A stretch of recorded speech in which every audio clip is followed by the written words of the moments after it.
नमस्कार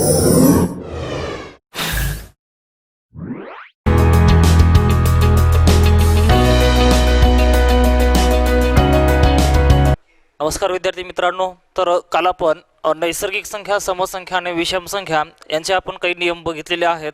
तर विषम संख्याचा एक शेवटचा नियम राहिला होता की कोणत्याही दोन विषम संख्यांची बेरीज किंवा वजाबाकी, पहा पहिली विषम संख्या आहे, दुसरी विषम संख्या आहे, या दोघांची बेरीज किंवा वजाबाकी केलं तर येणारं जे उत्तर आहे ते येणारं उत्तर समसंख्या येते। किंवा पहिली विषम संख्या गुणिले दुसरी विषम संख्या, पहा एक विषम आहे दुसरी विषम आहे, तर ह्या दोघांचा जो येणारा गुणाकार आहे तो विषम असतो। उदाहरणार्थ पहिली विषम 7 दुसरी विषम 5, 7 आणि 5 12 सम, पहिली विषम 7 दुसरी विषम 5, 7 मधून 5 वजा केलं 2, 2 ही समसंख्या। म्हणजे दोन विषम संख्यांची बेरीज किंवा वजाबाकी केलं तर येणारं उत्तर सम येते, परंतु कोणत्याही दोन विषम संख्यांचा गुणाकार हा नेहमी विषम संख्या येतो। उदाहरणार्थ एक संख्या 7 दुसरी संख्या 5, 7 गुणिले 5 दोघांचा गुणाकार 35, 35 ही संख्या विषम आहे। आता पहा, जर एक संख्या सम असेल दुसरी संख्या विषम असेल, पहा एक संख्या सम दुसरी विषम, पहा तर 8 सम आहे 5 विषम आहे, तर 8 आणि 5 13, 13 ही संख्या विषम येईल। त्यानंतर 8 सम आहे 5 विषम आहे, तर 8 मधून 5 वजा केलं 3, म्हणजे एक समसंख्या एक विषम संख्या यांची बेरीज किंवा वजाबाकी केलं तर येणारं उत्तर विषम संख्या येते। आणि एक समसंख्या गुणिले दुसरी विषम संख्या यांचा जो गुणाकार आहे तो सम। उदाहरणार्थ 8 सम 5 विषम, तर 8 25 40, 40 हे काय आहे सम। आता पहा, काल आपण समचे जर नियम बघितलं, समसंख्यांचे नियम पाहिलं होतं, तर कोणत्याही दोन समसंख्यांची बेरीज वजाबाकी किंवा गुणाकार केलं तर येणारं जे उत्तर आहे ते येणारं उत्तर सम येते। हा पहिला नियम होता। दोन समसंख्यांची बेरीज वजाबाकी किंवा गुणाकार केलं तर येणारं उत्तर सम येते। दोन विषम संख्यांची बेरीज किंवा वजाबाकी केलं तर येणारं उत्तर सम येते। दोन विषम संख्यांचा गुणाकार नेहमी विषम येतो। एक सम आणि विषम याची बेरीज किंवा वजाबाकी केलं तर विषम येईल, आणि दोन विषम संख्यांचा गुणाकार, एक सम आणि एक विषम संख्या यांचा गुणाकार सम येईल। तर हे नियम आहेत। त्यानंतर पहा, सम आणि विषम संख्यांच्या सम आणि विषम संख्यांच्या बेरजेतील जो फरक आहे, हे बेरजेतील फरकावर आधारित परीक्षेमध्ये प्रश्न विचारले जातात। तर आपण नेमका तो नियम काय आहे समजून घेऊ। आता पहा, प्रश्न असा आहे, प्रश्न 11 ते 40 पर्यंतच्या, पहा 11 ते 40 पर्यंतच्या सम व विषम संख्यांच्या सम व विषम संख्यांच्या बेरजेतील फरक किती। पहा बेरजेतील फरक किती। 11 व 40, 11 ते 40 पर्यंतच्या सम व विषम संख्यांच्या बेरजेतील फरक किती। आता पहा 11 पासून 40 पर्यंतच्या, पहा 11 पासून 40 पर्यंतच्या समसंख्यांची बेरीज करा, विषम संख्यांची बेरीज करा आणि येणाऱ्या बेरजेमधला फरक काढा। आता पहा, जर समसंख्यांची जर बेरीज करायचं झालं, पहा आणि विषम संख्यांची बेरीज करण्यासाठी एकच सूत्र लक्षात ठेवायला सांगितलं होतं। त्या मग सम असतील, विषम असतील किंवा नैसर्गिक संख्या असतील, तर सूत्र असं होतं की हे f अधिक l भागिले 2 गुणिले l मायनस f अधिक d भागिले d, हे समसंख्यांची बेरीज करण्याचं सूत्र। त्यानंतर विषम संख्यांची जरी बेरीज करायचं झालं तर ते सूत्र वापरायचं आहे, हे f अधिक l भागिले 2 गुणिले हे l मायनस f अधिक d भागिले d, हे सूत्र वापरायचं आहे। आता पहा, इथं f म्हणजे पहिली समसंख्या, l म्हणजे शेवटची समसंख्या आणि d म्हणजे दोन समसंख्यामधला फरक। आता इथं विषम संख्याची जर बेरीज असेल तर f म्हणजे पहिली विषम संख्या, l म्हणजे शेवटची विषम संख्या आणि d म्हणजे दोन विषम संख्यामधला फरक। आता पहा, f म्हणजे पहिली विषम संख्या, पहिली समसंख्या काय आहे, 11 ही विषम संख्या आहे। 11च्या पुढची सम 12, शेवटची सम 40 भागिले 2 गुणिले शेवटची 40 पहिली 12 अधिक फरक 2चा आणि भागिले फरक 2, तर 12 आणि 40 दोघांची बेरीज केलं 52 भागिले 2, 40 मधून 12 वजा करा, 40 मधून 12 वजा केलं तर 28, 28 आणि 2 30 भागिले 2, पहा 52 ला 2 भागलं 26 भाग जाईल, 30 ला 2 भागलं 15 भाग जाईल। यांचा जर गुणाकार केलं तर 15 × 90 ला 0 9 आणि 15 × 2 = 30 9 किती येते 39। 40. 390 हे 11 पासून 40 पर्यंतच्या समसंख्यांची बेरीज आहे. आता पहा 11 पासून 40 पर्यंतच्या विषम संख्यांची आपण बेरीज करू. पहा पहिली विषम काय आहे 11, शेवटची विषम पहा 40 शी सम आहे. विषम जर म्हणलं तर किती येईल 39 येईल भागिले 2 गुणिले शेवटची विषम 39 पहिली 11 अधिक फरक 2चा भागिले फरक 2. 11 आणि 39 दोघांची जर बेरीज केलं तर 50 भागिले 2. त्यानंतर 39 मधून 11 वजा केलं 28, 28 आणि 2 30 भागिले 2. पहा 50 ला 2 न भागलं 25 भाजेल, 30 ला 2 न भागलं 15 भाजेल, 15 दोन्ही 30, 300, 15 5 75. जर यांचा गुणाकार केलं 375 येईल. हे 375 आहे 11 पासून ह्या 40 पर्यंतच्या विषम संख्यांची बेरीज. तर आपला प्रश्न काय विचारलेला आहे की समान विषम संख्यांच्या बेरजेमधला फरक विचारलं. तर समसंख्यांची बेरीज 390, विषम संख्यांची बेरीज 375. या 90 मधून 75 जर काढलं तर कितीचा फरक येतो 15चा. म्हणजे 11 पासून 40 पर्यंतच्या सम व विषम संख्यांच्या बेरजेमधला फरक कितीचा आहे 15चा.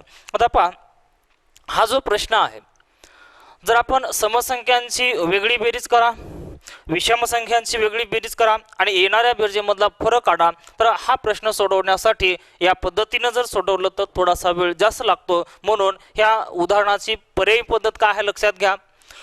तर एक छोटासा नियम लक्षामध्ये घ्या. छोटासा नियम काय आहे लक्षात घ्या की जर 11 कोणत्याही एका दशकामध्ये समाने विषम संख्यांच्या बेरजेमधला फरक हा 5चा असतो. हा लक्षात ठेवा. जसं उदाहरणामध्ये 1 ते 10 पर्यंतच्या सम व विषम संख्यांच्या बेरजेमधला फरक घ्या. 1 ते 10 मधल्या समसंख्या 2 4 6 8 10, विषम संख्या 1 3 5 7 9. पहा समची बेरीज करा. पहा 8 आणि 2 10, 6 आणि 4 10, 10 आणि 10 20 आणि 10 30. त्यानंतर 9 आणि 1 10, 3 आणि 7 10, 10 आणि 10 20, 20 आणि 5 25, 30 आणि 25 मधला फरक कितीचा आहे 5चा. म्हणजे 1 ते 10 पर्यंतचं एक दशक आहे. एका दशकामध्ये सम व विषम संख्यांच्या बेरजेमधला फरक कितीचा आहे 5चा आहे. तसंच समजा गृहीत धरा की 71 ते 80 पर्यंतच्या सम व विषम संख्यांच्या बेरजेमधला फरक पहा समची बेरीज 72 74 76 78 80. एक विषम संख्या 71 73 75 77 79. बेरीज करा. आता पहा हे 8 आणि 2 10, 6 आणि 4 10, 10 आणि 10 20 ला 0 हातचे 2 येईल. हे 7 4 28, 28 आणि 2 30, 30 आणि 8 किती येते 38, 380 बेरीज येईल. पहा 9 आणि 1 10, 7 आणि 3 10, 10 आणि 10 20 आणि 5 25 ला 5 हातचे 2 येईल. हे 7 5 35, 35 आणि 2 37, 380 आणि 375 मधला फरक कितीचा आहे 5चा. तर यामध्ये एक नियम लक्षात ठेवा की कोणत्याही एका दशकामध्ये समाने विषम संख्यांच्या बेरजेमधला फरक कितीचा आहे 5चा. कोणत्याही एका दशकामध्ये समाने विषम संख्यांच्या बेरजेमधला फरक हा कितीचा असतो 5चा. तर आपणाला 11 आणि 40 पर्यंतच्या पहा 11 ते 40 पर्यंतच्या सम व विषम संख्यांच्या बेरजेमधला काय विचारलं फरक. पहा 11 ते 40 पर्यंतचे दशक, 11 ते 20 पर्यंतचा फरक 5चा. त्यानंतर 21 ते 30 पर्यंतचा फरक 5चा आणि 31 ते 40 पर्यंतचा फरक 5चा. तर यांची बेरीज केलं तर 5 त्रिक कितीचा फरक आहे 15चा. आता पहा हे दशक काढत असताना 11 ते 30 पर्यंत 20 पर्यंतचं एक दशक फरक 5चा, 21 ते 30 पर्यंतचं एक दशक फरक 5चा, 31 ते 40 पर्यंतचं एक दशक फरक कितीचा आहे 5चा. तर हे 5 त्रिक कितीचा फरक झालेला आहे 15चा. 11 पासून 40 पर्यंतच्या सम व विषम संख्यांच्या बेरजेमधला फरक कितीचा आहे 15चा. पहा हे दशक जर आता इथं 11 ते 40 मध्ये 3 दशक आहे. जर 3 पेक्षा जर जास्त दशक असतील तर सोडवण्यासाठी वेळ जास्त लागतो. म्हणून हे दशक काढत असताना लक्षात घ्या हे थोडक्यामध्ये याला जर सोडवायचं झालं तर पहिली संख्या काय आहे 11, शेवटची संख्या 40. तर दशक काढत असताना हे 40 मधला 0 सोडा, हे 1 सोडा.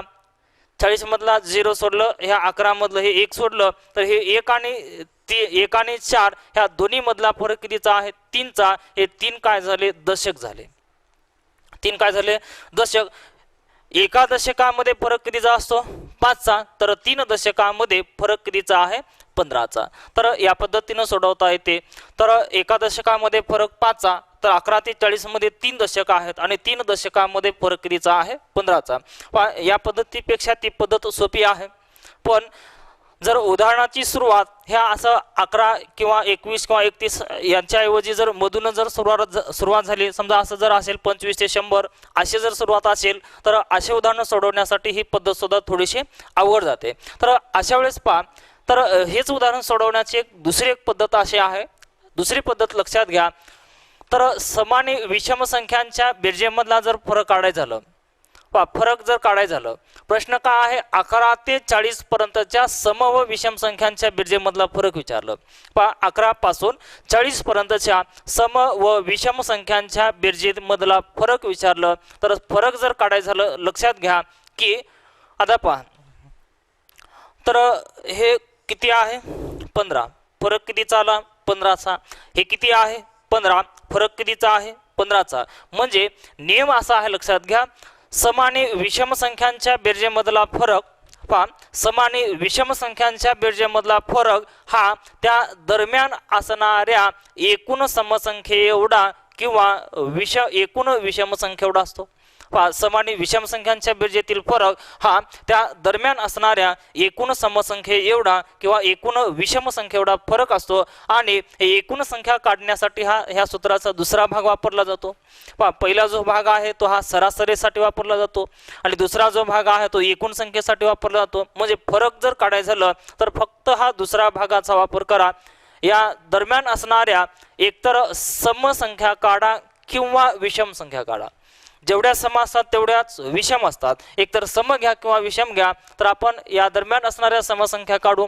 एल म्हणजे शेवटची सम काय आहे 40, एफ म्हणजे पहिली सम 11च्या नंतरची सम 12 अधिक फरक हा 2चा भागिले फरक 2. क्रमवार सम किंवा विषम संख्या ह्या 2 ने वाढत जातात. म्हणजे फरक कितीचा असेल 2चा. आता पहा, 40 मधून 12 वजा केलं 28, 28 आणि 2 किती येते 30 भागिले 2. 30ला जर 2 न भागलं तर कितीचा भाग जाते 15चा.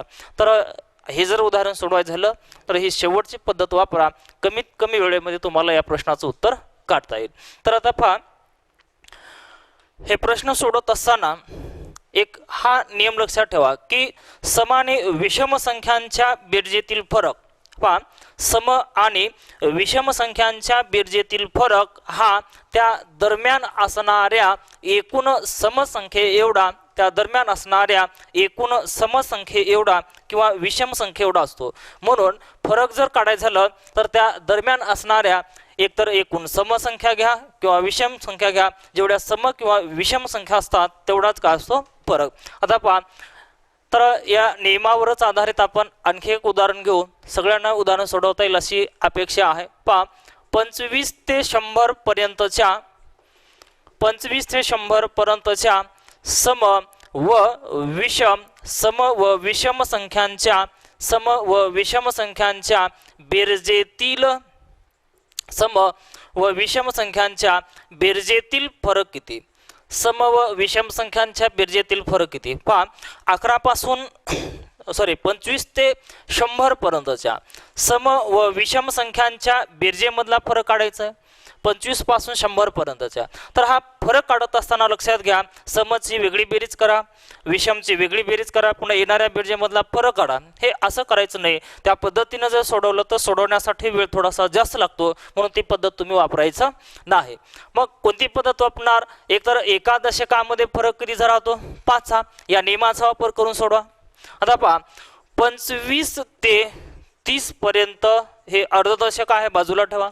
पहा, 31 ते 40 पर्यंत, पहा 31 ते 40 पर्यंतचं एक दशक, 41 ते 50 पर्यंतचं दुसरं दशक, 51 ते 60 पर्यंत तिसरं दशक, त्यानंतर 61 ते 70, 71 ते 80, 81 ते 90 आणि 91 ते 100. हे किती दशक झाले. इथं फरक 5चा, इथं 5चा, इथं 5चा, इथं 5चा, 5चा, 5चा, हे 5चा. म्हणजे 1 2 3 4 5 6 7, 7 गुणिले 5 कितीचा झाला 35चा. तर लक्षात घ्या, हे असं वेगळे दशक काढत बसू नका.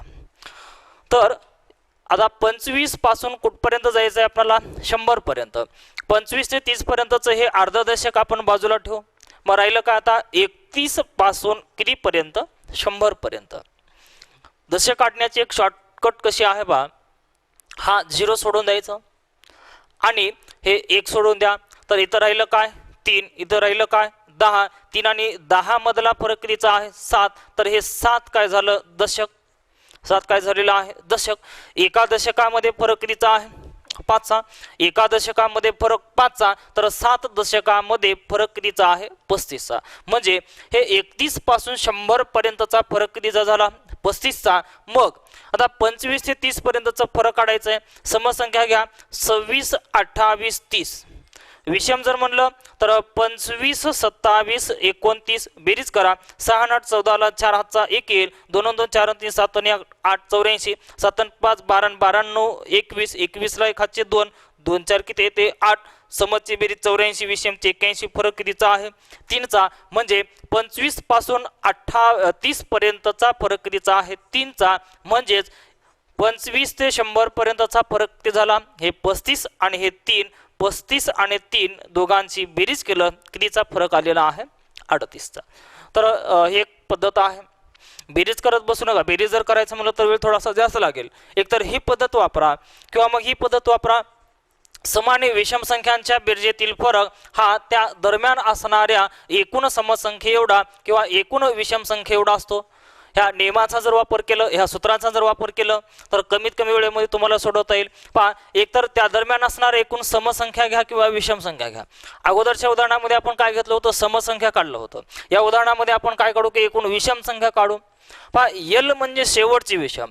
पहा, शेवटची संख्या काय आहे 100, ही सम आहे. विषम जर म्हणलं तर काय येणार 99 मायनस पहिली विषम काय आहे 25 अधिक फरक कितीचा 2चा भागिले फरक कितीचा आहे 2चा. आता बघा, ह्या 99 मधून 25 वजा करा. 99 मधून 25, पहा 9 मधून 5 वजा केलं 4 आणि 9 मधून 2 वजा केलं 7, 74. हे प्लस 2 भागिले 2, 74 आणि 2 किती 76, 76 भागिले 2, 76 ला जर 2 न भागलं कितीचा भाग जातो 38चा. तर समान विषम संख्यांच्या बेरजेमधला जो फरक आहे तो कितीचा आलेला आहे 38चा. पहा, समान हे नियम लक्षात ठेवा. समान विषम संख्यांच्या बेरजेमधला फरक हा त्या दरम्यान असणाऱ्या एकूण समसंख्ये एवढा किंवा विषम संख्ये एवढा असतो. तर हा एक नियम झाला. आता बघा, आतापर्यंत आपण काय बघितलेलं आहे की नैसर्गिक संख्या, समसंख्या आणि विषम संख्या त्या संख्यांचे जे प्रकार आहेत त्यांच्यामधले आपण एक एक नियम पाहिलेले आहेत आणि त्या नियमावर आधारित परीक्षेमध्ये विचारले जाणारे प्रश्न हे आपण पाहिलेले आहेत. तर ह्या 3 प्रकारावर आपण उदाहरणांचा काही सराव करू आणि उदाहरणाचा सराव झाल्यानंतर बाकीचे जे राहिलेले संख्यांचे प्रकार हे आपण उद्याच्या लेक्चरमध्ये घेऊ. तर आता पहा, समान विषम संख्या त्यानंतर नैसर्गिक संख्या यावर आधारित परीक्षेमध्ये विचारले जाणारे प्रश्न पहा. एक प्रश्न असा आहे की ह्या 999चा वर्ग मायनस 998चा वर्ग आणि ह्या वर्गामधला काय विचारलं फरक. हा जो प्रश्न आहे हा प्रश्न MPSC क्लार्क 2014 मध्ये विचारलेला आहे. MPSC clerk 2014. आता बघा, 999चा वर्ग मायनस 998चा वर्ग आणि ह्या दोघांच्या वर्गामधला काय विचारलेला आहे फरक. आता लक्षात घ्या की ह्या दोघांच्या वर्गामधला फरक काढत असताना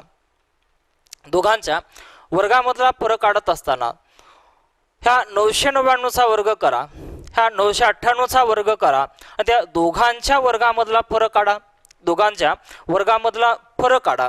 आता पहा, ह्या 999चा जर वर्ग करायचं झालं, 999चा वर्ग करत असताना पहा, ह्या 999चा वर्ग करा, 998चा वर्ग करा आणि ह्या दोघांच्या वर्गामधला फरक काढा. आता लक्षात घ्या की 999 ही संख्या 3 अंकी आहे आणि ह्या 3 अंकी संख्येचा वर्ग करत असताना वर्ग करण्यासाठी थोडंसं अवघड जाते. मग अशा वेळेस काय करायचं की वर्ग करण्याची जी वैदिक पद्धत आहे, ती वैदिक पद्धतीनं वर्ग कसा करायचा हे मी तुम्हाला सांगणार आहे. आता पहा, जर ह्या 18चा वर्ग करायचा असेल, ह्या 999 998 ह्या संख्या 1000च्या जवळच्या संख्या आहेत, तर आपण 100च्या जवळपासच्या संख्यांचा वर्ग कसा करायचा हे थोडक्यामध्ये सांगतो. पहा, जर ह्या 98चा जर वर्ग करायचं झालं, 98चा वर्ग करत असताना एक वैदिक पद्धत काय आहे लक्षात घ्या. 98 ही संख्या 100 पेक्षा लहान आहे का मोठी आहे? 100 पेक्षा लहान आहे. तर 98 ही संख्या 100 पेक्षा कितीनं लहान आहे? 2 न. जितक्यानं लहान आहे म्हणून मायनस घ्या. कितीनं लहान आहे? 2 न. तर ह्या 2चा वर्ग 4 पहा 100 जे आहे 100, तर ह्या 100 मध्ये किती झिरो आहेत? 2 झिरो. म्हणून ह्या 2चा वर्ग केल्यानंतर येणारी जी वर्ग संख्या आहे ती 2 अंकी लिहिण्यासाठी ह्या 4च्या डाव्या बाजूला 0 वाढवा. पहिली स्टेप काय झाली की ह्या 2चा वर्ग 0 4 लिहा. त्यानंतर या 98 मधून 2 वजा केलं किती येते? 96. म्हणजे 98चा जो वर्ग आहे तो 96 0 4 झाला. पहा वर्ग करण्याची ही वैदिक पद्धत आहे. आता पहा ज्यांना ही पद्धत जमत नाही ते विद्यार्थी काय करणार की 98 ला 98 गुणायचं. गुणाकार करत असताना पहा 8 8 64 4 हातचे 6, 8 9 72 6 किती झाले? हे 78. त्यानंतर 9 8 72 ला 2 हातचे 7, 9 9 81 81 आणि 7 किती झालं? हे 88. यांची बेरीज करा. हे 4 ला 4, 8 2 10 ला 0 हातचा 1 येईल, 7 8 15 आणि 16 ला 6 चा 1 येईल, 8 आणि किती येते? 9 96 0 4. तर हे असं करत बसण्याच्या ऐवजी लक्षात ठेवा की 58 ही संख्या 100 पेक्षा लहान आहे. लहान असेल तर मायनस घ्या. कितीनं लहान आहे? 2 न. तर ह्या 2चा वर्ग करा 0 4. पहा येणारी वर्ग संख्या 2 अंकी येण्यासाठी डाव्या बाजूला 0 वाढवा. 98 मधून 2 वजा केलं 96. जर समजा ह्या 97चा जर वर्ग करायचा झालं तर 97 ही संख्या कितीनं लहान आहे? 3 न. तर या 3चा वर्ग केलं काय येणार? 0 9. 97 मधून 3 वजा केलं तर किती येते? 94. जर समजा ह्या 96चा वर्ग करायचा झालं तर 96 ही संख्या 100 पेक्षा लहान आहे म्हणून मायनस घ्या. कितीनं लहान आहे? 4 न. कितीनं लहान आहे? 4 न. तर या 4चा वर्ग करा 16. 16 ही संख्या 2 अंकी आहे. डाव्या बाजूला 0 घेण्याची गरज नाही. आणि 96 मधून 4 वजा केलं किती येते? 92. जर समजा थोडीशी दूरची संख्या घेऊ. 86चा जर वर्ग करायचं झालं 86चा जर वर्ग करायचं झालं तर 86 ही संख्या 100 पेक्षा लहान आहे म्हणून मायनस घ्या. कितीनं लहान आहे? 14 ने. तर ह्या 14चा वर्ग करा. 14चा वर्ग काय येईल? 196. पण इथं किती अंक घ्यायचा आहे? फक्त 2 अंक घ्यायचं. 196 मधले 96 घ्या, एक हातचा म्हणून घ्या. त्यानंतर 86 मधून 14 वजा केलं तर किती शिल्लक राहते? 72. 72 आणि 1 दोघांची बेरीज केलं किती येते? 73. म्हणजे ह्या 86चा वर्ग आहे 73 96. जर हे 100 पेक्षा जर मोठ्या संख्या असेल, उदाहरणार्थ 107चा वर्ग असेल, मोठी आहे म्हणून काय घ्यायचं? प्लस. हे कितीनं मोठी आहे? 7 न. ह्या 7चा वर्ग काय आहे? 49. 2 अंकी आहे, 0 घेण्याची गरज नाही. 107 आणि 7 किती येते? 114. जर समजा 112चा जर वर्ग करायचं झालं तर 112 ही संख्या 100 पेक्षा मोठी आहे म्हणून प्लस घ्या. कितीनं मोठी आहे? 12 न. तर ह्या 12चा वर्ग करा 144. 144 पैकी 44 लिहा, 2च अंक लिहा, राहिलेला अंक हातचा म्हणून घ्या. 112 आणि 12 124 आणि किती येते? 125. 12 5 44 हा 112चा वर्ग आहे. तर ह्या ज्या वर्ग आपण केलेले आहेत तर हे वर्ग हे 100च्या जवळपासच्या संख्याचे वर्ग आहेत. आता लक्षात घ्या, जर दिलेलं उदाहरण आपलं काय आहे? 1000च्या जवळपासच्या संख्याचे आहेत. 999 ही 1000 पेक्षा 1 न लहान आहे आणि 998 ही संख्या 1000 पेक्षा 2 ने लहान आहे. तर ह्या संख्यांचा वर्ग करत असताना पहा आपण दोन्ही पद्धतीने तुम्हाला वर्ग करून दाखवतो. जी पद्धत सोपी वाटली त्या पद्धतीचा तुम्ही वापर करा.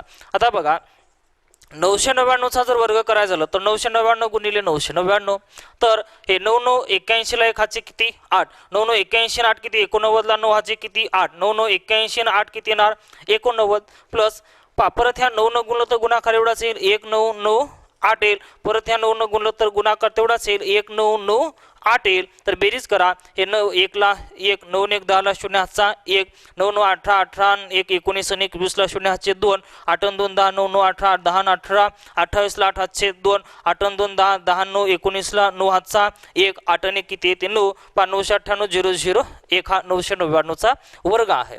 तर एवढा गुणाकार करत बसू नका. एवढा जर गुणाकार जर करायचं म्हणलं तर वेळ जो आहे तो वेळ थोडासा जास्त लागतो. म्हणून असे उदाहरणं जे आहेत 1000 पेक्षा 999 ही संख्या कशी आहे? लहान आहे. 999 ही संख्या 1000 पेक्षा कशी आहे? लहान आहे. पण लहान आहे म्हणून काय घ्यायचं? मायनस घ्या. तर 999 ही संख्या 1000 पेक्षा कितीनं लहान आहे? 1 न. तर ह्या 1चा वर्ग 1 लिहा. लक्षामध्ये घ्या की 999 ही संख्या 1000 पेक्षा लहान आहे. हे लहान आहे म्हणून काय घ्यायचं? मायनस घ्या. कितीनं लहान आहे? 1 न. तर ह्या 1चा वर्ग किती येणार? 1. 1चा वर्ग 1 येईल. पहा ह्या 1च्या पुढे किती झिरो आहेत? 3 झिरो आहेत. मग येणारी जी वर्गसंख्या आहे, येणारी वर्गसंख्या 3 अंकी येण्यासाठी त्याच्या डाव्या बाजूला किती झिरो अडवायचे आहेत? 2 झिरो, म्हणजे 0 0 1 ही झाली पहिली स्टेप. त्यानंतर दुसरी स्टेप आहे, ह्या 999 मधून 1 वजा केलं तर 998 हे आलं का वर्ग? मग सांगा हे सोपं का ते सोपं? ही वैदिक पद्धत सोपी आहे. आता पहा 998 चा वर्ग करत असताना पहा 998 चा जर वर्ग करायचं झालं तर 998 ही संख्या लहान आहे म्हणून मायनस घ्या. कितीने लहान आहे? 1000 पेक्षा 2 ने लहान आहे. तर ह्या 2 चा वर्ग 4 3 अंकी आणण्यासाठी डाव्या बाजूला 2 झिरो अडवा 004 हे पहिली स्टेप झाली. दुसरी स्टेप काय आहे? 998 मधून 2 जर वजा केलं, 998 मधून 2 वजा केलं तर किती येते? 996 येईल. मग यांची वजाबाकी करा. आता बघा ह्या 1 मधून 4 वजा होत नाहीत, पण इकडचा जो हातचा आहे, इकडचा जर हातचा घेतला तर 11 होईल. 11 मधून 4 वजा केलं 7 येईल. त्यानंतर इथं काय राहिलं? 9 9 मधून 0 वजा केलं 9 9 मधून 0 वजा केलं 9 8 मधला हातचा गेला तर राहिलं 7 7 मधून 6 वजा केलं तर किती राहिलं? 1. आणि 99 मधून 99 वजा केलं तर किती शिल्लक राहते? 0. म्हणजे 999 चा वर्ग आणि 998 चा वर्ग ह्या दोघांच्या वर्गामधला फरक कितीचा आहे? 1997. आता बघा ही जी आहे ही आपली पहिली पद्धत आहे की 999 चा वर्ग करा 99 80 01, 998 चा वर्ग करा 99 60 04 आणि त्या दोन्ही मधला जर फरक आला तर कितीचा आलं? 1997. तर आता बघा दुसरी पद्धत काय लक्षात घ्या. काल आपण संख्या आणि संख्याचे प्रकार त्यामधला पहिला प्रकार बघितले की नैसर्गिक संख्या. पहिला जो प्रकार आहे, पहिला प्रकार हा नैसर्गिक संख्या आहे. तर हा पहिला जो प्रकार आहे आपण नैसर्गिक संख्या बघितलं आणि नैसर्गिक संख्या मधला पहिला नियम आपण पाहिलं होतं की 900 कोणत्याही 2 क्रमवार नैसर्गिक संख्यांच्या वर्गातील फरक पहा कोणत्याही 2 क्रमवार नैसर्गिक संख्यांच्या वर्गातील फरक हा त्या 2 संख्यांच्या बेरजेवढा असतो. कोणत्याही 2 क्रमवार नैसर्गिक संख्या, आता पहा नैसर्गिक संख्या म्हणजे एक एक न वाढणाऱ्या संख्या. 998 आणि 999 ह्या 2 क्रमवार नैसर्गिक संख्या आहे. कोणत्याही 2 क्रमवार नैसर्गिक संख्यांच्या वर्गातील फरक हा त्या 2 संख्यांच्या बेरजेवढा असतो.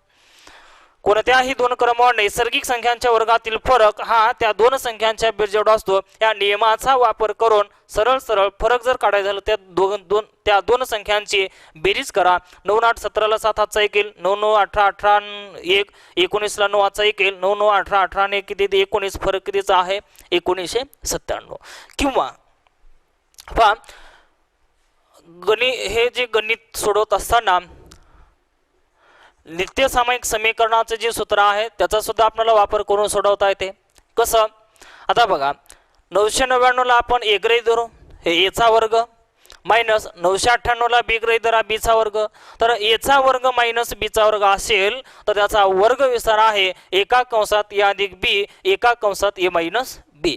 म्हणजेच पहा 999 चा वर्ग मायनस 998 चा वर्ग म्हणजे एका कंसात 999 अधिक 998 आणि दुसऱ्या कंसात 999 मायनस 998 या दोघांची बेरीज केलं तर 1997 येईल. या दोन्ही मधला फरक काढलं तर 1 येईल आणि या दोघांचा गुणाकार केलं 1997 येईल.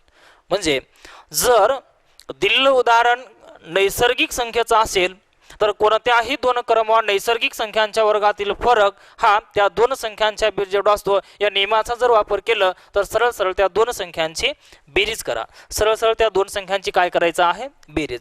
तर आता पहा या पद्धतीने जर सोडवलं तर हे जे उदाहरण आहे ते 5 सेकंदामध्ये सोडवणं होते. हा प्रश्न MPSC क्लार्क 2014 मध्ये विचारला होता. MPSC clerk 2014. आता बघा पुढचा जो प्रश्न आहे, पुढचा प्रश्न काय आहे लक्षात घ्या. एका 2 अंकी संख्येच्या एकक स्थानी 2 अंकी संख्येच्या एकक स्थानी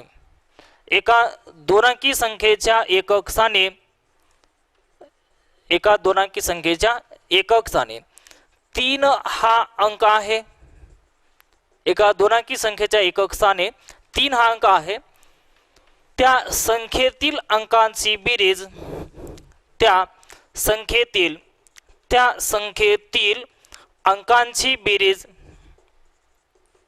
संख्येतील अंकाची बेरीज ही त्या संख्येतील अंकाची बेरीज ही त्या संख्येच्या 1/7 पट आहे, 1/7 पट आहे, तर ती संख्या कोणती? त्या संख्येच्या 1/7 पट आहे, तर ती संख्या कोणती? तर ती संख्या जर काढायचं झालं, आता बघा हा जो प्रश्न आहे, हा प्रश्न असिस्टंट मुख्य परीक्षा 2012 मध्ये विचारला आहे. असिस्टंट मुख्य परीक्षा 2012 मध्ये हा प्रश्न विचारलेला होता. तर आता पहा, हा प्रश्न सोडवत असताना हा प्रश्न जर सोडवायचा झालं तर ज्या उदाहरणामध्ये ज्या दोन अटी दिलेल्या आहेत त्या दोन अटीचा आपल्याला वापर करायचा आहे. पर्याय काय आहेत बघा, 69 आहे, त्यानंतर पहिला पर्याय आहे 72, दुसरा पर्याय आहे 63, तिसरा पर्याय आहे 83 आणि चौथा पर्याय आहे 93. असे परीक्षेमध्ये 4 पर्याय दिले असतात आणि त्या प्रश्नाचं उत्तर आपल्याला ह्या 4 पर्यायापैकी शोधायचं असते. तर आता बघा, एका 2 अंकी संख्येच्या एकक स्थानी 3 हा अंक आहे, हे पहिली अट आहे. एका 2 अंकी संख्येच्या एकक स्थानी 3 हा अंक आहे, पहिली अट आहे. आणि दुसरी अट आहे की त्या संख्येतील अंकाची बेरीज ही त्या संख्येच्या 1/7 पट आहे. तर आपल्याला ती संख्या शोधायचं आहे. आता बघा, संख्या 2 अंकी आहे, त्या 2 अंकापैकी एक अंक आपण x घेऊ आणि दुसरा अंक y घेऊ. पण उदाहरणामध्ये काय म्हणलं की एका 2 अंकी संख्येच्या एकक स्थानी, म्हणजे एकक स्थानचा अंक दिला आहे, एकक स्थानचा अंक आपण 3 घेऊ आणि दशक स्थानचा अंक आहे माहिती नाही म्हणून आपण x घेऊ. तर आपल्याला हा दशक स्थानचा अंक म्हणजे x ची किंमत काढायचा आहे. आता बघा, जर समजा आता एक संख्या आहे 23 गृहीत धरा, एकक स्थानी काय आहे 3 आहे आणि दशक स्थानी काय आहे 2 आहे. इथं आपल्याला दशक स्थानचा अंक माहिती नाही काढायचं म्हणून आपण काय घेतलं, x घेतलं. जर त्या संख्येतील अंकाची जर बेरीज करायचं झालं, आता पहा 23 ही संख्या आहे, अंकांची बेरीज करायचं झालं तर आपण 2 + 3 असं लिहितो. अंकाची जर बेरीज करायचं झालं तर 2 + 3 असं लिहायचं. आणि ही संख्या जशा तसं जर लिहायचं झालं म्हणजे किंमत बदलून न देता, 3 हा अंक एकक स्थानी आहे म्हणजे 3 × 1 = 3 लिहा. 2 हा अंक दशक स्थानी आहे, 2 हा अंक दशक स्थानी, दशक म्हणजे काय 10, तर 2 × 10 किती येते 20. म्हणजे ती संख्या जर लिहायचं झालं तर त्या संख्येतील अंकाची स्थानिक किंमत बेरजेच्या स्वरूपामध्ये लिहावं लागते. म्हणजे 20 आणि 3 किती होणार 23. आता बघा, ह्या नियमाचा वापर करून ह्या उदाहरणाची मांडणी कशी होती लक्षात घ्या की त्या संख्येतील अंकाची बेरीज, पहिल्या अटीवरून आपण ते संख्या मांडणी केलेली आहे. दुसरी अट काय आहे की त्या संख्येतील अंकाची बेरीज, म्हणजे एक अंक काय आहे x आणि दुसरा अंक काय आहे 3, x + 3, त्या संख्येतील अंकाची बेरीज ही त्या संख्येच्या, आता या संख्येला विस्तारित रूपामध्ये मांडणी करा. 3 चा स्थानिक किंमत 3 आहे, x ची स्थानिक किंमत काय आहे 10x, 3 हा अंक एकक स्थानी आहे 3 × 1 = 3.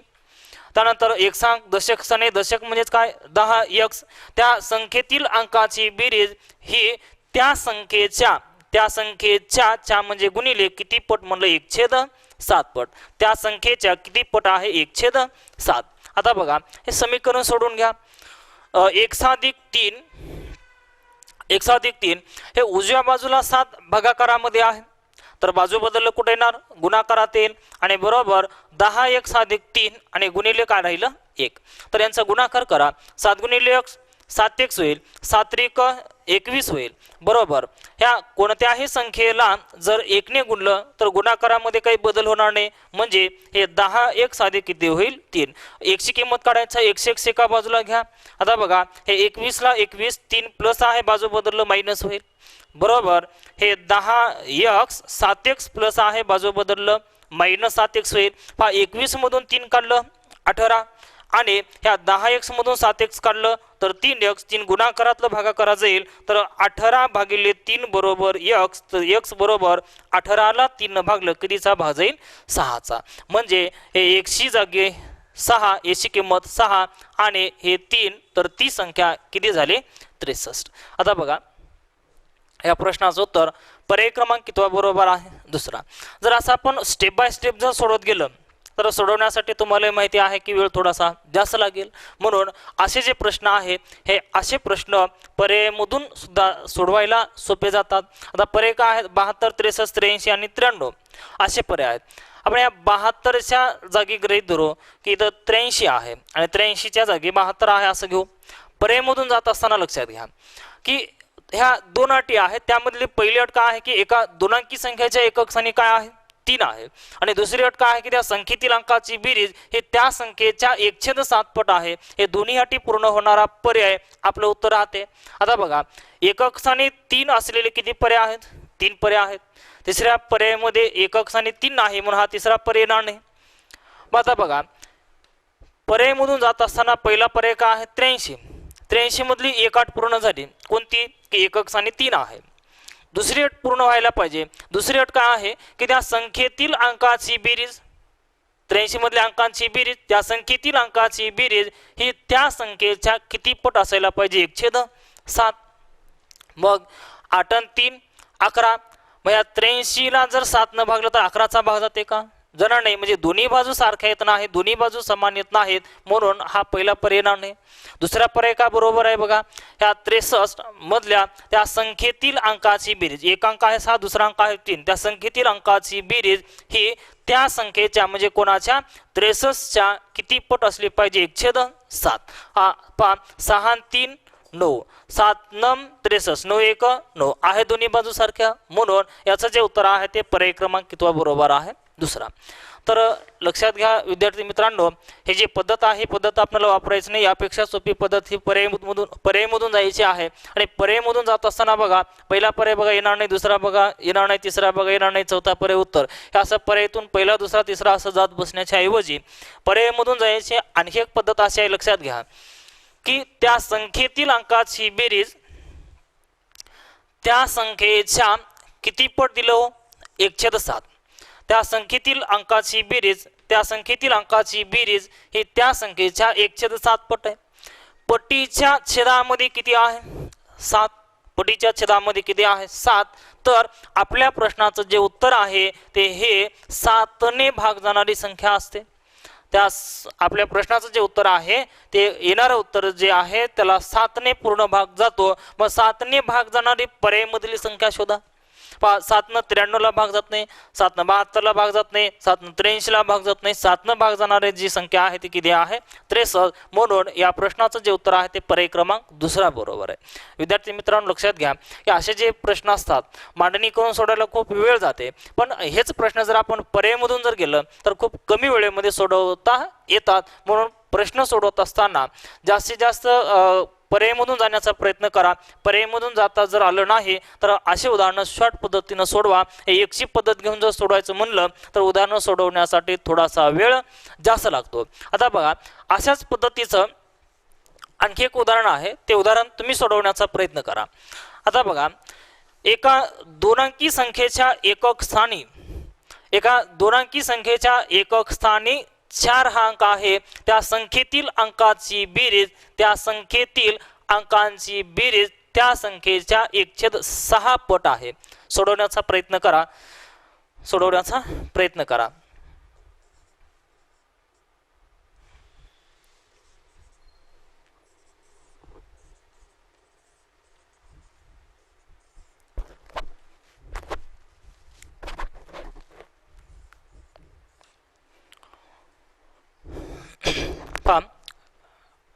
तोंडी सांगता आलं पाहिजे. पर्याय असे आहेत 24 44 54 आणि 64.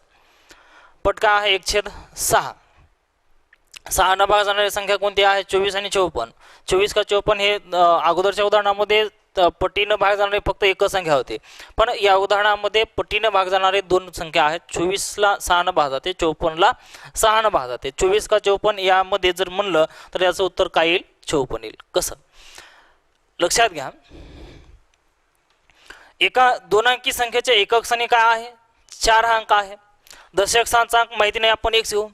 मांडणी करा त्या संख्येतील अंकाची बेरीज एक अंक आहे x दुसरा अंक आहे 4. त्या संख्येतील अंकाची बेरीज ही त्या संख्येच्या ती संख्या मांडणी करत असताना 4 आणि x या दोघांची स्थानिक किंमत बेरजेमध्ये लिहायचं. 4 हा अंक एकक स्थानी आहे म्हणजे 4 1 4. त्यानंतर अधिक x हा अंक दशक स्थानी आहे. दशक म्हणजेच काय 10x ती संख्या झाली आणि त्या संख्येच्या म्हणजे गुणिले किती पट म्हणलं 1/6. आता बघा हे x अधिक 4 हे भागाकारातलं 6 बाजू बदललं गुणाकारात येईल बरोबर 10 x अधिक 4 आणि गुणिले किती राहिलं 1. तर आता बघा 6 गुणिले x 6x होईल, 6 गुणिले 4 24 होईल आणि हे परत इकडं काय आहे 10x अधिक 4. x एका बाजूला घ्या, x एका बाजूला घ्या, हे 24 ला 24 प्लस 4 बाजू बदललं -4 बरोबर हे 10x 6x प्लस आहे बाजू बदललं मायनस होईल. 24 मधून 4 वजा केलं 20, 10 मधून 6 वजा केलं 4x, 4 गुणाकारातलं भागाकारा जाईल, 20 ला जर 4 न भागलं कितीचा भाग जाईल 5चा. एकच्या जागी किती आलं 5 आणि हे एकक स्थानी काय आहे 4, तर ती संख्या काय आहे 54. तर विद्यार्थी मित्रांनो प्रश्न हा पर्यायमधून कसा सोडवायचा पहा. पट काय आहे 1/6 आहे, 6 न भाग जाणारे पर्याय कोणते आहेत 24.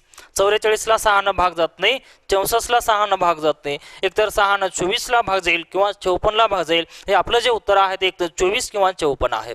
24 का नाही लक्षात घ्या, त्या संख्येतील अंकाची बेरीज, एक अंक आहे 2, दुसरा अंक आहे 4, त्या संख्येतील अंकाची बेरीज हे त्या संख्येच्या किती पट असायला पाहिजे 1/6. अंकाची बेरीज करायचं झालं तर 2 अधिक 4 लिहा बरोबर. ती संख्या 4 म्हणजे गुणिले किती पट म्हणजे 1/6. 2 आणि 4 6, 6 4 24, 4 1 4. दोन्ही बाजू सारख्या आल्या का नाही, म्हणून हा पहिला पर्याय येईल का येणार नाही. मग दुसरा पर्याय बघा, त्या संख्येतील अंकाची बेरीज, एक अंक आहे 5 दुसरा अंक आहे 4, त्या संख्येतील अंकाची बेरीज ही त्या संख्येतील अंकाची बेरीज ही त्या संख्येच्या म्हणजे कोणाच्या 54च्या 4 म्हणजे गुणिले किती पट म्हणलं 1/6. दोन्ही बाजू सारख्या आलं तर हा पर्याय बरोबर आहे. आता बघा 5 आणि 4 9, 6 न 54 ला 9 होते, 6 9 54 9 1 9 आहे, दोन्ही बाजू सारख्या, म्हणून या प्रश्नाचं जे उत्तर आहे ते पर्याय क्रमांक कितवा बरोबर आहे 3रा. तर ती संख्या काय आहे 54. आता बघा पुढचा जो प्रश्न आहे, पुढचा प्रश्न यावरचाच आहे पण थोड्याशा वेगळ्या स्वरूपाचा आहे. प्रश्न काय लक्षात घ्या, तर एका संख्येतून 4 वजा केले असता येणारी वजाबाकी ही त्या संख्येच्या व्यस्त संख्येच्या 21 पट येते, तर ती संख्या कोणती. आता पहा प्रश्न काय आहे लक्षात घ्या की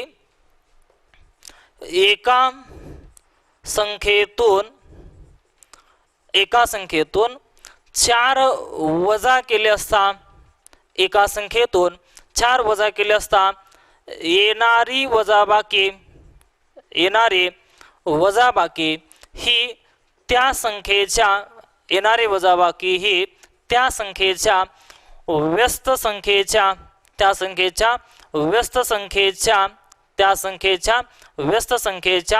21 पट येते, त्या संख्येच्या व्यस्त संख्येच्या 21 पट येते, तर ती संख्या कोणती. पहा तर ती संख्या कोणती. आता पहा हा प्रश्न जर सोडवायचा झाला तर परीक्षेमधले 4 पर्याय आपण मांडणी करून घेऊ. पहिला पर्याय 11, दुसरा पर्याय 9, तिसरा पर्याय 7 आहे, चौथा पर्याय 12 आहे. तर हा प्रश्न सोडवत असताना पहा संख्या माहिती नाही तर आपण समजा ती संख्या x गृहीत धरू. पहा संख्या माहिती नाही ती संख्या x गृहीत धरा. आता बघा जर उदाहरणामध्ये जर आपल्याला एखादी संख्या जर माहिती नसेल तर अशा वेळेस आपण जे x गृहीत धरतो त्या एकच जर आपण चल गृहीत धरलं तर ते उदाहरण आपल्याला एक चल समीकरणानुसार सोडावं लागते. आता बघा जसं उदाहरणामध्ये दिलं आहे त्या पद्धतीनं उदाहरणाची मांडणी करा, समीकरणाची मांडणी करा. पहा जे शाब्दिक उदाहरण सोडवत असताना सगळ्यात महत्त्वाचं आहे की दिलेल्या शाब्दिक उदाहरणाला समीकरणामध्ये मांडणी करता येणं हे खूप महत्त्वाचं आहे. ज्या विद्यार्थ्याला समीकरणामध्ये मांडणी करता आलं त्या विद्यार्थ्यांना असे प्रश्न सोडवणं काही अवघड जाणार नाही. आता बघा जसं उदाहरणामध्ये दिलं त्या पद्धतीनं मांडणी करा. एका संख्येतून पहा संख्या माहिती आहे का माहिती नाही एका संख्येतून एक संख्या कोणती आहे x तून असेल तर मायनस, मध्ये असेल तर प्लस. एका संख्येतून किती वजा केलं आहे 4 वजा केले असता संख्या काय आहे x. एका संख्येतून 4 वजा केले असता येणारी वजाबाकी, पहा एका संख्येतून 4 वजा केले असता येणारी वजाबाकी म्हणजे बरोबर येणारी वजाबाकी ही त्या संख्येच्या व्यस्त संख्येच्या. आता बघा आता समजा हे 5 ही संख्या आहे, 5 ची व्यस्त म्हणजे किती येणार 1/5. व्यस्त म्हणलं की अंशोच्छेद यांची अदलाबदल करा. 4 ची व्यस्त काय आहे 1/4, 1 ची व्यस्त काय आहे 1/6. एक्स. आता बघा एका संख्येतून 4 वजा केले असता येणारी वजाबाकी ही त्या संख्येच्या व्यस्त संख्या एकशी व्यस्त काय आहे 1/x च्या त्या संख्येच्या व्यस्त संख्येच्या त्या व्यस्त संख्या एकशे व्यस्त काय आहे 1/x च्या म्हणजे काय गुणिले किती पट म्हणलं 21 म्हणून गुणिले काय घ्यायचं 21. आता बघा हे x - 4 हे भागाकारामधलं जे x आहे ते बाजूबदललं गुणाकारात येईल आणि बरोबर काय शिल्लक राहील 1 गुणिले 21 काय ते 21. 21च्या छेदात काही नाही म्हणजे काय राहते 1. 21 1 21 अंशामध्ये छेदामध्ये x 1 x हे भागाकारात x गुणाकारात जाईल अंशातलं 21 अंशातच राहील. आता बघा हे x गुणिले x काय होईल x हा वर्ग हे x गुणिले 4 काय होणार 4x उजव्या बाजूला 21 प्लस आहे बाजू बदललं -21 होईल बरोबर 0. हे x चा वर्ग - 4x - 21 बरोबर 0 हे वर्ग समीकरण तयार झालं. आता बघा हे वर्ग समीकरण सोडवत असताना हे जे 21 आहे ह्या 21 ची अशी फोड करा. वर्ग समीकरण सोडवत असताना ह्या एकची किंमत काढणे म्हणजे वर्ग समीकरणाची मुळे काढणे.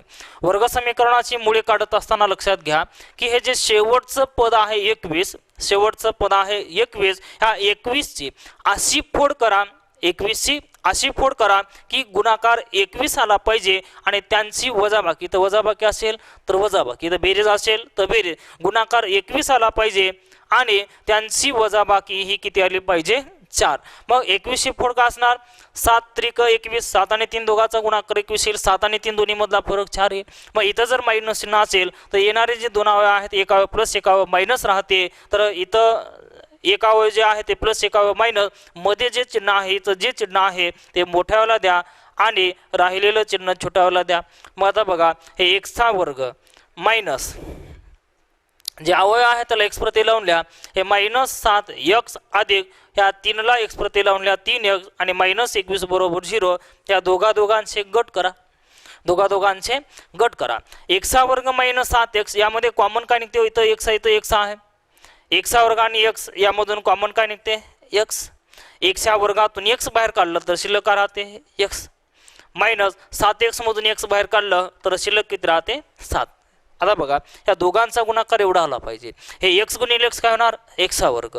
पहा हे x अधिक x अधिक जर असेल तर दोघांची बेरीज 2x होते आणि x गुणिले x असं जर गुणाकार असेल तर इथं काय होते x चा वर्ग होते. पहा x गुणिले x चा वर्ग मायनस ला मायनस x गुणिले 7 7x. आता बघा हे 3x आणि 21 यामध्ये कॉमन काय आहे x येईल का कॉमन येणार नाही. 3 आणि 21 ला भाग जाणारी संख्या काय आहे 3 आहे. जर 3 कॉमन काढलं 3x मधून 3 काढलं तर शिल्लक x राहते मायनस या 3 ने 21 ला भागलं कितीचा भाग जाते 7 चा बरोबर 0. हे दोन्ही कंस समान राहतात लक्षात घ्या.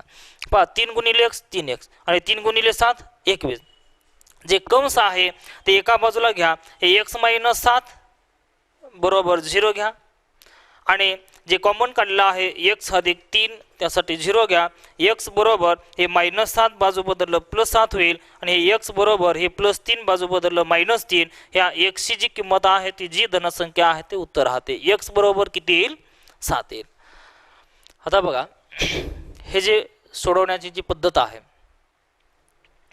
आपण एका चलाचा वापर केला पण इथं जे आहे समीकरण तयार झालेलं आहे ते हे वर्ग समीकरण तयार झालं आणि बऱ्याच विद्यार्थ्यांना 10वी नंतर गणिताचा काही अभ्यास हा नसतो. वर्ग समीकरण जे आहे ते हे 9वी 10वीला आहे तर 10वीच्या नंतर वर्ग समीकरणाचा आपल्याला काही संबंध आलेला नाही आणि बऱ्याच विद्यार्थ्यांना हे वर्ग समीकरण सोडवणं थोडंसं अवघड जाते आणि जरी समजा वर्ग समीकरण सोडवता आलं तरी या पद्धतीने जर सोडवायचं झालं तर थोडासा वेळ जास्त लागतो. तर हे वर्ग समीकरण सोडवत असताना हे इथून पुढचा एवढ्या साऱ्या गोष्टी करण्याची गरज नाही. लक्षात घ्या वर्ग समीकरण काय आहे x चा वर्ग -4x - 21 बरोबर काय आहे 0. तर आता बघा ह्या 21 ची अशी फोड करा की गुणाकार 21 आला पाहिजे आणि त्यांची वजाबाकी 4 आली पाहिजे. तर 7 त्रिक 21 दोघांचा गुणाकार 21 येईल दोघांची वजाबाकी 7 आणि 3 मधला फरक 4 येईल.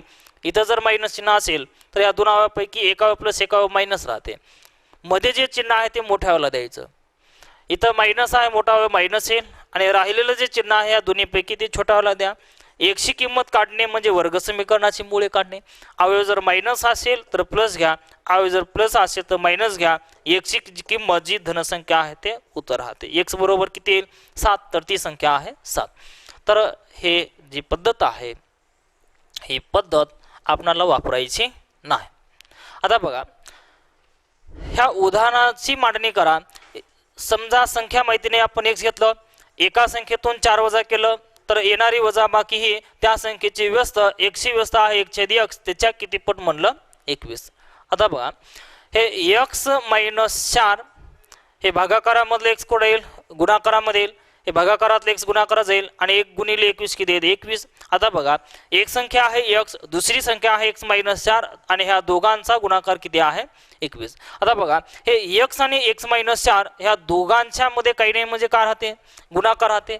आता बघा एक संख्या आहे x आणि दुसरी संख्या आहे तिच्यापेक्षा कितीनं लहान आहे 4. पहा अशा कोणत्या दोन संख्या आहेत की ह्या दोघांचा गुणाकार 21 आला पाहिजे आणि एक संख्या ही दुसऱ्या संख्येपेक्षा कितीनं लहान असली पाहिजे 4 ने. कितीने लहान असले पाहिजे 4 ने. आता बघा x कंसात x - 4 पहा गुणाकार 21 आणि फरक 4चा असेल अशा संख्या कोणत्या आहेत 7 गुणिले 3 7 × 21. आता बघा हे x म्हणजे काय 7 आणि हे x - 4 म्हणजे काय, हे x म्हणजे 7 7 - 4 म्हणजे काय 3. याचाच अर्थ असा होतो की या एक्सची जी किंमत आहे ती किती आहे 7. तर या प्रश्नाचं उत्तर काय आहे 7, तर ती संख्या आहे 7. तर आता बघा तर हेच उदाहरण जर आपल्याला पर्यायमधून जायचं झालं, आता एक्स घेऊन सोडवण्याच्या ऐवजी हे उदाहरण आपल्याला पर्यायमधून जाणं थोडंसं सोपं पडेल. पर्यायमधून जात असताना बघा पहिला पर्याय आहे 11, पहिला पर्याय आहे 11. तर 11 हे बरोबर आहे का चूक आहे लक्षात घ्या. एका संख्येतून 4 वजा केले असता संख्या काय आहे 11. एका संख्येतून 4 वजा केले असता येणारी वजाबाकी त्या संख्येची व्यस्त 11ची व्यस्त 1/11 त्याच्या किती पट म्हणलं 21. दोन्ही बाजू सारख्या येतात का पहा. तर 11तून 4 वजा केलं 7 आणि 11 ने 21 ला 7चा भाग जाईल का, जाणार नाही, म्हणून पहिला पर्याय येणार नाही. दुसरा पर्याय बघा 9, एका संख्येतून 4 वजा केले असता जसं उदाहरणामध्ये दिलं त्या पद्धतीनं मांडणी करा. एका संख्येतून 4 वजा केले असता येणारी वजाबाकी त्या संख्येची व्यस्त 9ची व्यस्त 1/9 त्याचे किती पट म्हणलं 21. 9 मधून 4 वजा केलं 5, या 9 ने 21 ला 5चा भाग जात नाही, म्हणून हा दुसराही पर्याय येणार नाही. मग आता पहा तिसरा पर्यायचा जर आपण विचार केला, तिसरा पर्याय आहे 7. एका संख्येतून 4 वजा केले असता, एका संख्येतून 4 वजा केले असता येणारी वजाबाकी त्या संख्येची व्यस्त संख्या 7ची व्यस्त 1/7 आणि त्याच्या किती पट म्हणलं 21. मग 7 मधून 4 वजा केलं 3 आणि 7 त्रिक 21 3 1 3 आहे, दोन्ही बाजू सारख्या, म्हणून या प्रश्नाचं उत्तर पर्याय क्रमांक किती बरोबर आहे तिसरा. तर विद्यार्थी मित्रांनो हा जो प्रश्न आहे असिस्टंट मुख्य परीक्षा 2017 मध्ये विचारलेला आहे, असिस्टंट मुख्य परीक्षा 2017 मध्ये. आता बघा हा विषम संख्येवर आधारित हा प्रश्न परीक्षेमध्ये विचारलेला आहे. प्रश्न असा आहे ए बी व सी या चढत्या क्रमाने येणाऱ्या 3 विषम संख्या आहेत. पहा चढत्या क्रमाने येणाऱ्या 3 विषम संख्या आहेत आणि पुढं अशी अट दिली की जर एची तिप्पट ही एची तिप्पट ही सीच्या दुपटीपेक्षा 3 ने लहान असेल तर सीची किंमत दर्शवणारा पर्याय आपल्याला काढायचा आहे. आता बघा एक संख्या आहे ए, दुसरी संख्या आहे बी आणि तिसरी संख्या आहे सी. पहा संख्या जर माहिती नसेल तर आपण एक्स गृहीत धरू. समजा एची किंमत एक्स आहे, ह्या ज्या संख्या आहेत त्या क्रमवार विषम संख्या आहेत. पहा क्रमवार समसंख्या किंवा विषम संख्या ह्या 2 न वाढत जातात. पहिली संख्या जर आपण x घेतलं तर दुसरी संख्या x+2 असेल आणि तिसरी संख्या x+4 असेल. म्हणजे a ची किंमत काय आहे x, b ची किंमत काय आहे x+2. सम किंवा विषम संख्या 2 न वाढत जातात. पहिल्या संख्येपेक्षा दुसरी संख्या 2 ने मोठी असेल, दुसरी संख्या x+2 असेल तर तिसरी जी विषम संख्या आहे ती x+2+2 म्हणजेच किती x+4 येईल. तर आता बघा उदाहरणामध्ये जशी अट दिली, आता ही दुसरी अट काय आहे, जर ए ची तिप्पट ए काय आहे x, ए ची तिप्पट म्हणजे गुणिले 3, ए ची तिप्पट ही सी च्या दुपटीपेक्षा सी ची किंमत काय आहे x+4 आणि सी च्या दुपटीपेक्षा 3 ने लहान आहे म्हणून मायनस आणि कितीने आहे 3 ने. सगळ्यात महत्त्वाचं आहे समीकरणाची मांडणी करता येणं. याची किंमत काय आहे x, सीची किंमत काय आहे x अधिक 4. तर उदाहरणामध्ये काय म्हणलं की ए या संख्येची तिप्पट, ए आहे x, ए या संख्येची तिप्पट म्हणजे गुणिले 3, ए या संख्येची तिप्पट सी या संख्येच्या दुपटीपेक्षा, दुप्पट म्हणजे गुणिले 2, दुपटीपेक्षा लहान आहे म्हणून मायनस कितीनं आहे 3 ने. आता बघा x गुणिले 3 3x बरोबर 2 गुणिले x 2x अधिक 2 गुणिले 4 2 गुणिले 4 किती होते 8. आता बघा हे 2 हे फक्त ह्या कंसालाच गुणायचं आहे. 2 गुणिले x 2x 2 गुणिले 4 8 आणि हे मायनस 3 ला मायनस 3 ठेवा. मग हे 3x 2x प्लस आहे बाजू बदललं मायनस 2x होईल. 8 मधून 3 वजा केलं 5 येईल. 3x मधून 2x केलं तर 1x बरोबर 5. म्हणजे ह्या x ची किंमत किती आहे 5 आहे. तर आपल्याला ह्या a ची किंमत विचारलं का नाही, कोणाची विचारलेलं आहे c ची. मग c ची किंमत जर काढायचं झालं तर x ची किंमत 5 प्लस 4, 5 आणि 4 दोघांची बेरीज किती आहे 9. तर c ची जी किंमत आहे ती 9. त्या प्रश्नाचं उत्तर किती आहे 9. तर आता बघा हेच उदाहरण आपण पर्यायमधून कसं सोडवायचं. गृहीत धरा की पहिला पर्याय आहे 11, दुसरा पर्याय आहे 7, तिसरा पर्याय आहे 9 आणि चौथा पर्याय आहे 5. तर आता बघा ए बी व सी अशा 3 क्रमवार विषम संख्या आहेत. आपल्याला कोणाची किंमत काढायला सांगितलेलं आहे सी ची. मग दिलेले जे पर्याय आहे ते आपल्याला कोणाची किंमत घ्यावी लागणार आहे सी ची. मग पहिला पर्याय काय आहे 11.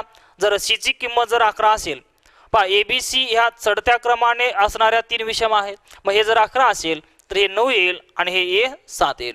तर उदाहरणामध्ये काय म्हणलं की ए या संख्येची 3 पट म्हणजे 7 ची 3 पट, ए या संख्येची तिप्पट ह्या 7 ची 3 पट काय आहे 21. ह्या सी च्या दुपटीपेक्षा कितीने लहान म्हणलं 3. सी ची दुप्पट 11, 11 ची दुप्पट 22, त्याच्यापेक्षा 3 लहान. 22 मधून 3 वजा जर केलं तर किती येते 19. हे समान आहे का नाही, हे पहिला पर्याय येणार नाही. मग आता दुसरा पर्याय बघा की 7. जर सी ची किंमत 7 असेल, ए बी व सी ह्या चढत्या क्रमाने येणाऱ्या 3 विषम आहेत. सी 7 असेल तर बी 5 येईल आणि ए 3 येईल. 3 5 7 चढत्या क्रमाने 3 असणाऱ्या विषम संख्या. ए या संख्येची तिप्पट ही सी या संख्येच्या दुपटीपेक्षा कितीनं लहान म्हणलं 3. तर 3 त्रिक 9, 7 दोन्ही 14, 14 मधून 3 जर वजा केलं तर 11. दोन्ही बाजू सारख्या नाहीत म्हणून दुसरा हे पर्याय येणार नाही. मग तिसरा पर्याय बघा जर सी ची किंमत 9 असेल, तिसरा पर्याय काय 9. जर सी ची किंमत 9 असेल तर बी ची 7 आणि ए ची किती असेल 5. तर उदाहरणामध्ये काय म्हणलं की ए या संख्येची तिप्पट म्हणजे 5 ची तिप्पट, ए या संख्येची तिप्पट ही सी या संख्येच्या दुपटीपेक्षा कितीनं लहान म्हणलं 3. पहा ए या संख्येची 3 पट ह्या सी या संख्येच्या दुपटीपेक्षा 3 लहान. दोन्ही बाजू जर सारख्या आलं तर हा पर्याय बरोबर येईल. पहा 5 त्रिक 15, 9 दोन्ही 18 मायनस किती आहे 3. तर हे 15 बरोबर 18 तून 3 वजा केलं 15, 15 15 दोन्ही बाजू समान आहेत म्हणून या प्रश्नाचं उत्तर पर्याय क्रमांक तो आहे तिसरा. तर हा प्रश्न असिस्टंट मुख्य परीक्षा 2017 मध्ये विचारला होता.